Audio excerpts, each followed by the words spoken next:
Hello everyone and welcome back to the SteemTrail Gaming News. Today is the 25th November. My name is Kralizec and I will be your today's host. We got 3 pieces of news today, and then we are going to do the SteemTrail's nominations for the Steam Awards. So let's begin with the news so we can get into the nominations. This episode is going to be a little bit longer because of the nominations, so I hope that's okay, but I really hope you like the games I will nominate. But we will begin, as usually, with EA. So we will begin with a bit of sort of funny, interesting news, but also sort of sad. You know that sort of thing when you're like, oh man, this is hilarious, but I wish they didn't have to do it. Because Battlefront 2 players are now making bots to grind loot boxes for them. Yes, you heard correctly. They aren't making bots for them to be better. They aren't making aimbots. They're making wall hacks. They're making robots to just grind for them because it takes so freaking long to unlock everything. So one of the players, he just created this little, what he calls a progression droid. He actually had a great code for this. So he created this progression droid to farm credits while simultaneously building a sense of pride and accomplishment. Yes, that's exactly the phrase EA used to a reason why we need so many credits to unlock everything inside a game, and it is hilarious when people use your own words against you. I just love that. So this little robot, it doesn't do much, actually, just walks a little bit around, occasionally pushes a button, just enough not to get kicked. It will probably get killed many times if anybody spots it, because it won't be hard to kill. But yeah, because of the way the progression works in Battlefront, where you don't get very significant boosts for being good, it will actually grind out credits pretty fine. And it is estimated that, yeah, it will probably take this bot a little bit longer than it would take a real person. On the other hand, this bot can just play 24/7 all the freaking time. Yeah, it's sad, but hilarious. Okay, before we go into more of the loot boxes issues, let's actually take a look at Destiny 2. So, Destiny 2 was another big release that had a little bit of controversy added to it. It certainly wasn't such a big deal as Battlefront was, but there were, again, a lot of people complaining that the experience system in Destiny 2 felt weird. And, well, the devs have pretty much right now acknowledged that, yeah, that was exactly the case. So there's a progression system in Destiny 2 for people who have already gained the max level, which is 20. And it allows you to grind things to get more gear, better engrams. What is actually, it's essentially the game's loot box system. And so in a post yesterday, Bungie announced that it is deactivating a progression system that reduced experience gains for certain events that could be quickly, repeatedly chained, like, for example, grinding public events. So the more you were playing, and especially if you were playing events that could be done pretty quickly, you would get less experience, but only if you did a lot of them in a row. So there was actually a Redditor who is called EnergizerX, who not only spoke to a pretty large amount of people, but also did a pretty long test that determined there is a pretty significant scaling factor that ramps you up as you earn more experience. That means the more experience you gain more quickly, the less experience you would actually be gaining. Luckily, this isn't really pay to win, not in a certain sense of word, but it would essentially mean that the more you played, the more time you actually needed to spend to gain the better gear, and that's almost as ridiculous as it sounds. why are people doing this? Developers, think. We are your players. We are the people who buy your games. We give you money because we think your products are worth it. And then you input these super shitty systems into your games that make us hate you as developers. I'm pretty sure there are many people who aren't buying games from EA just on principle right now. And I mean, even before the Battlefront 2. Right now, I will say that their number has at least tripled. And Bungie, the developer of Destiny 2, is just going into the same way. Why? It's like, why? On the other hand, I can somewhat understand the intention is to make sure that some of the events don't just get grinded all over and over and over, and people experience more types of content. But if you want people to experience other types of content, just make the rewards for those types of content more competitive instead of limiting these kinds of content. Or just design the rewards for your systems well in the beginning instead of putting artificial systems that limit you the more you play. Because believe me, people will realize that that is happening, and they will feel really shitty about your company once that happens. And on one hand, we can be pretty glad that it got discovered, that Bungie surrendered and said, okay, we're shutting down because, well, they said they are doing it because they didn't like the results. I'm pretty sure they're just doing it because they're scared of a community backlash at this moment. As the community right now is just ready to wreck another company because, yeah, people are pissed. Hopefully this will make other companies who are currently deciding on how to implement their microtransaction systems in their games a little bit more, what to call it, sensible. Yeah, I think that's the word. Yesterday we talked about an analyst from Wall Street saying games are too cheap, and because of that, these things are okay. You know what, developers? Make your games $5 more expensive. People will be okay with that. Just say, okay, so our games cost this much to make. We are thinking we will sell probably this many, and we need to make some profit so we can actually fund the development of the next titles. So we decided, because of things like inflation and increased costs, that we will make the games $5, maybe even $10 more expensive if you're a small studio making really AAA games. People will be completely okay with that, but just be completely upfront with us. That's what we want. We want honesty from you guys. We want you guys to tell us this is how it is and this is how it's going to be. And currently you're not doing it. Instead of that, you're putting in these systems that are super hard to decipher, take dedicated people who will spend weeks of their lives trying to decipher what's actually happening in the background. Sometimes they even cannot do that, but often they can. Most of the time they actually can, and that just means it will get discovered and people will get pissed on you.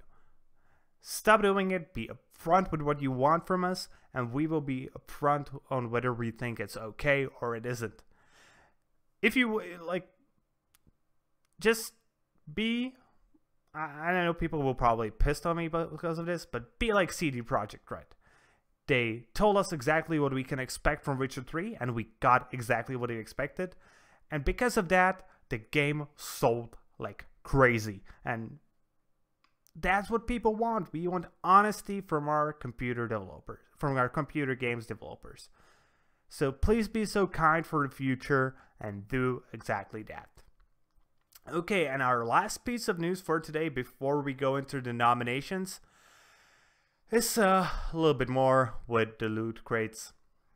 So today we got a statement from the UK Gambling Commission.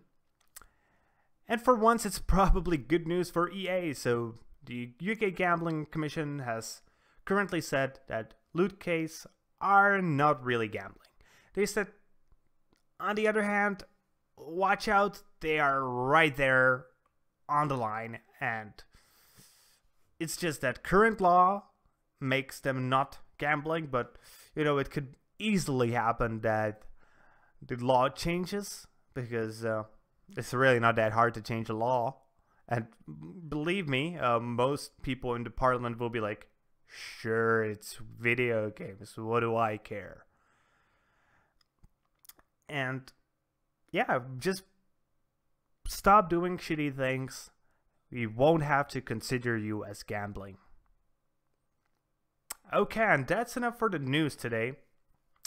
Let's actually go on to the SteemTrail's Gaming Awards, based off the Steam Gaming Awards, which you can right now nominate games for several very, very interesting categories. We will go through the categories as well in this article, in this video.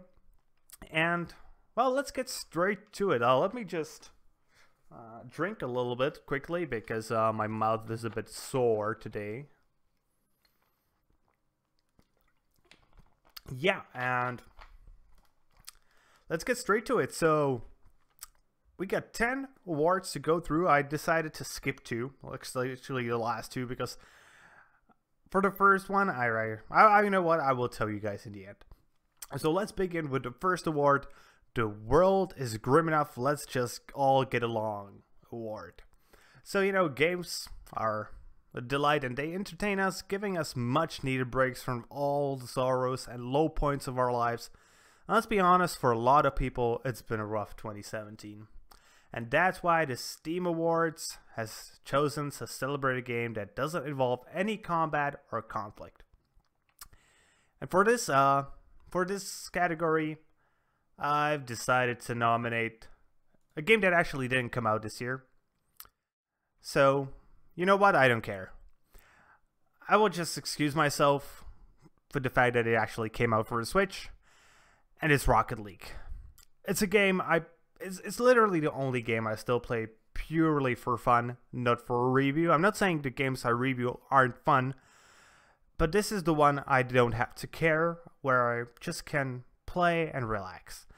And I played whether I'm low, whether I'm high, and it's just football, or, you know, soccer for the people who you actually play football with your hands and a neck.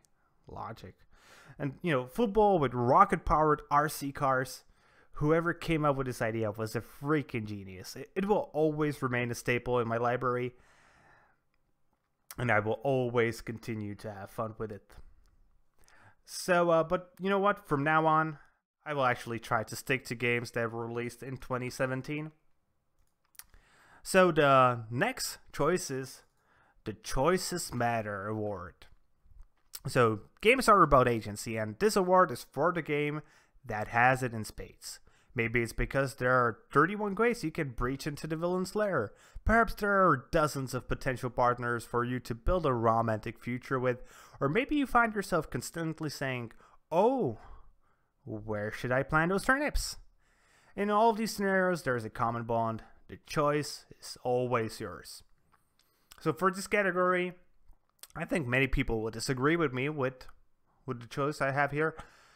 But from 2017, it was Styx, A Shard of Darkness.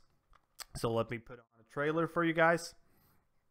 So Styx was a game that I felt provided me personally with most choice.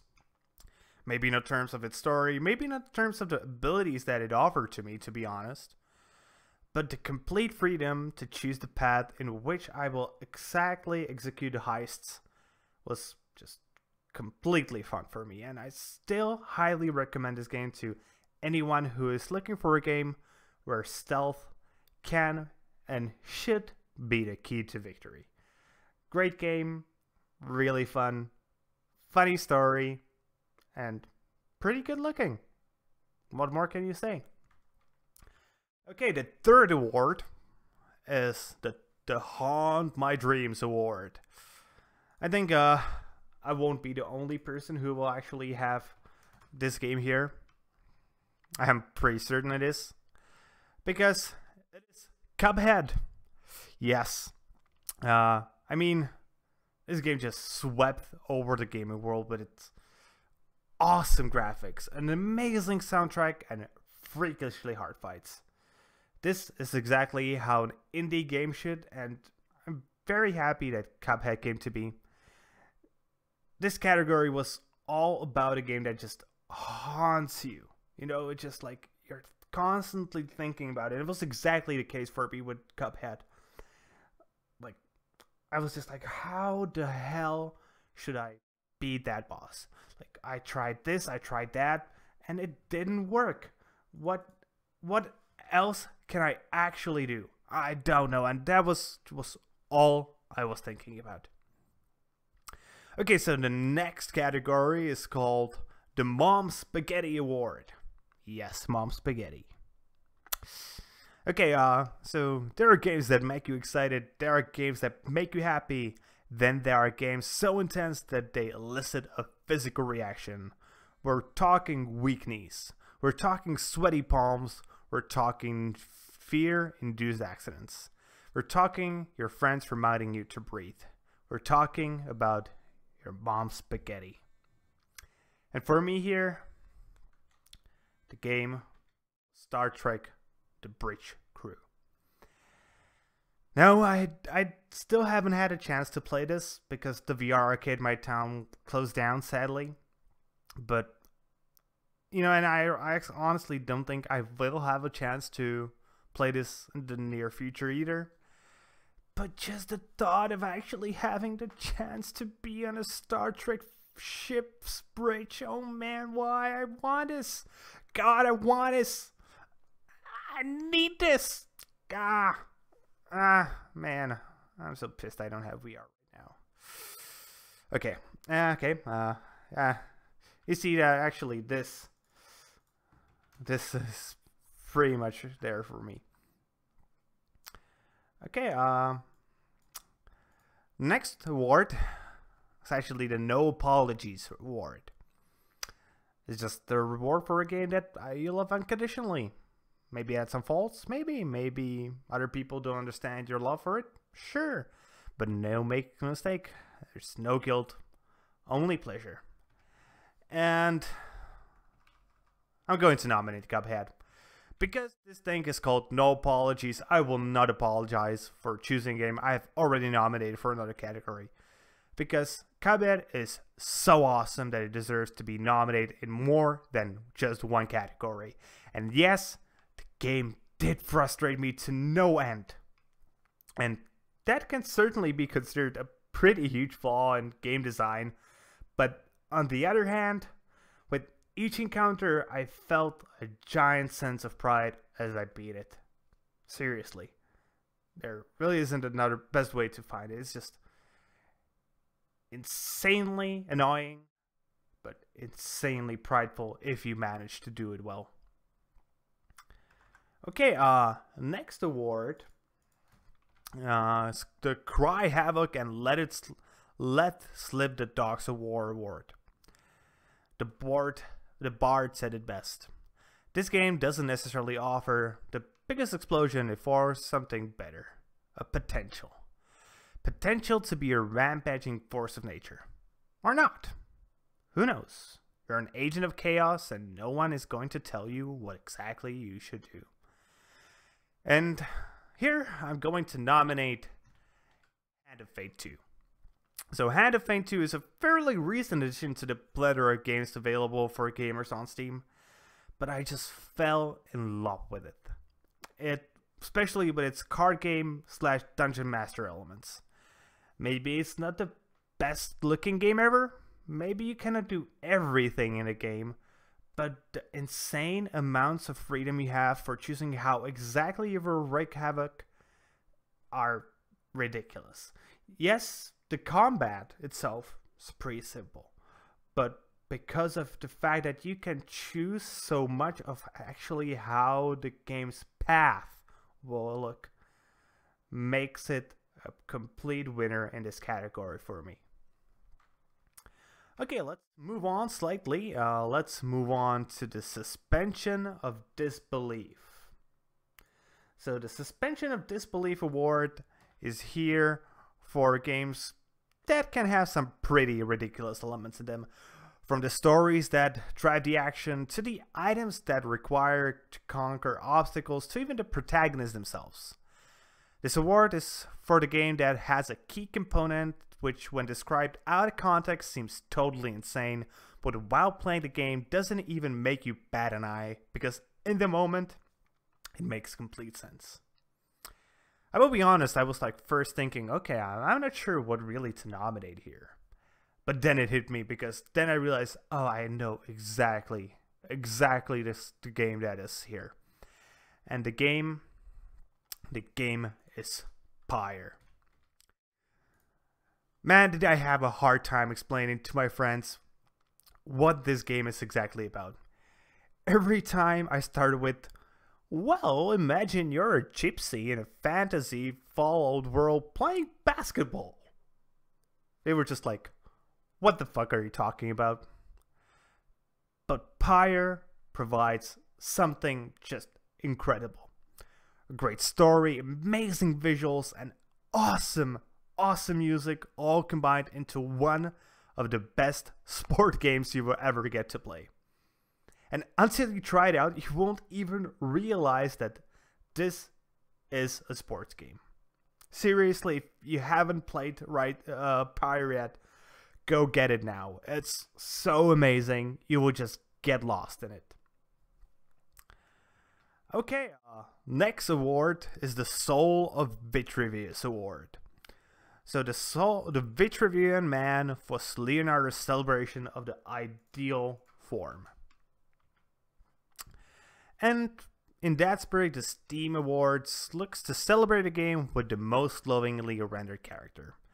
Be it human, alien, anthropomorphic cat people, or even just a piece of produce.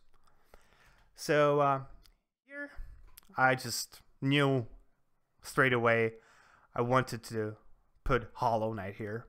For some reason, this was just by far the easiest category for me to decide what it will be.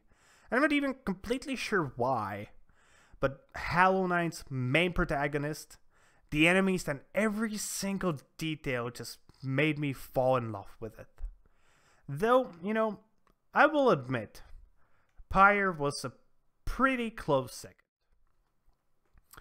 Okay, now we have the Defies Description Award. And this was pretty easy for me, because it was supposed to be about a game that is more like, well, it's actually more similar to, you know, picture a combination of, you know what, I just can't describe it. You just have to play it. I think you guys can guess what actually was the game for me. It was Pyre again, yes. A second game with a second nomination, and the reasoning is just pretty much the same. I thought that somehow I hopefully managed to explain what the game is actually about in my review, but it was just so hard, especially to do it for my real world friends. And this, you know, in the end, it was just easier to take them to my computer and have them play it. So this game fit this description perfectly. Okay, and now we're actually coming to the last award that I decided to nominate a game for. And it is the Labor of Love award. So this was about a game that has actually been out for a while. The team is well past the first unveiling of their creative baby, but being the good parents they are, the devs continue to nurture and support their creation. This game to this day is still getting new content even after all the years. And you know what I decided to nominate? I decided to nominate Rocket League. Yeah, I know I said I'm going to try to avoid older games, but this category's thing is older games, so there really wasn't an option. I also know that I just gave my second game to this second game nomination in the previous category, but Rocket League is my game of choice for this, giving it the second nomination as well. It's been 2 years since Rocket League released, and I have been fun with it ever since. And there's new content being added to it all the freaking time. either be it for free, either be it for money, but anything that you actually can use to play and isn't there just to come for cosmetics is always free. And it's amazing. There are new maps, new cars added, even though you actually usually have to pay for them. There are new modes even being added to the game. And recently, there was even the case my girlfriend started to play this, so now I can play this with my girlfriend. Though, yeah, obviously she's a bit worse than I am, but who cares? This isn't a game I just go for whenever I want being competitive, though I'm pretty proud of myself for actually getting into Platinum this year. Really proud, really proud. It's also a game I just go and play when I want to have fun. And that's going to be it for today, guys. I know there are 2 more categories, but I really don't have any games to nominate for them. The Ho Dude 2.0 award was just too out of place because, while there were many great games released this year, none of them really fit the description in my opinion. And even better than I expected was just impossible for me because I purposely tried to avoid hype and I don't pre-order games, so I couldn't really put anything there. I think the closest actually to getting a nomination here for me was Pyre, because I was watching that pretty closely, but not for the gameplay. Actually, I just really wanted the music to be good, and I was pretty satisfied with music. Though I will admit I love Transistor's music a little bit more. And with that being said, that's going to be it for today, guys. I hope you liked this video. If you did, be sure to give it a thumbs up. Be sure to actually subscribe to our channel, as that would really, really help us. If you are actually watching this on Steam, be sure to give us an upvote and subscribe to our blog there. And with that being said, see you guys later with more gaming content.